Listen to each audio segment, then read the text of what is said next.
Setup গুলা কিভাবে বের করছেন? আজকে ফার্স্টে মনে হয়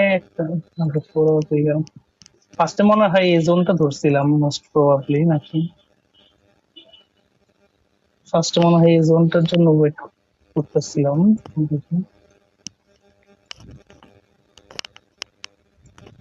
হ্যাঁ, ফার্স্টে যে এই জোনটাকে মার্ক করছিলাম কিন্তু দেখা যাচ্ছে না রে।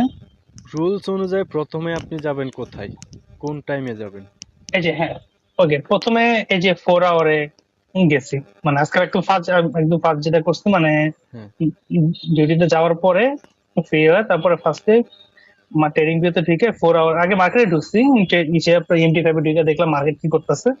তারপর ট্রেডিং ভিউতে গেলাম, গিয়ে 4 আওয়ারে ফার্স্টে 30 মিনিটে গিয়ে আপনার এই যে এই ইনগালফটার জন্য ওয়েট করতেছিলাম। ফার্স্টে এগুলো তো হয়ে গেছিল মার্কেটে আগেই। হ্যাঁ।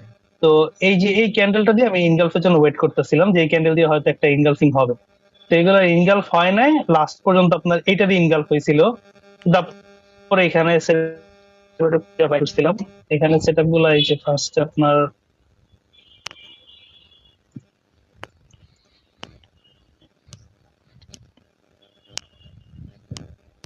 ওকে ফার্স্টে এটাই করলাম। তারপরে যেহেতু লেভেল আর ইনগালফ দুইটাই মার্ক করছি, এই জন্য ফার্স্টে 15 মিনিটে গেলাম। 15 মিনিটে গিয়ে আপনার খুঁজতেছিলাম যে এখানে কোনো ফেল ইনগালফ আছে কিনা।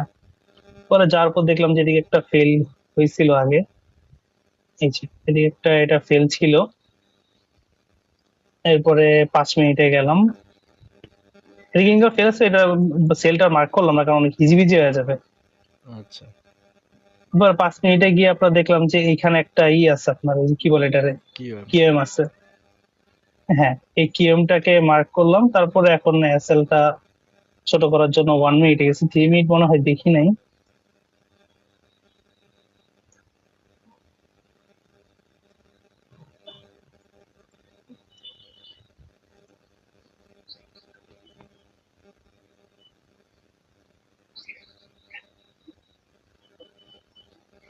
আচ্ছা, 3 মিনিটে মেবি এটা একটা কিএম ছিল। 3 মিনিট হ্যাঁ, 3 মিনিটের এই কিএমটাকে মার্ক করে আমি বসে রাখছিলাম সেটআপ গুলা। আচ্ছা, ঠিক আছে। আপনার প্রসেস যেভাবে আগাইতেছেন এভাবেই আগাবেন। আচ্ছা, এভাবে 3 মিনিট সবকিছু পর্যন্ত করবেন। গিয়ে তারপরে তো হোল্ড করেছিলাম। এরপর আবার ওই যে আপনার ভিডিওটা দিলেন, ভিডিও দেখে আবার বাইক খুঁজে বের করলাম।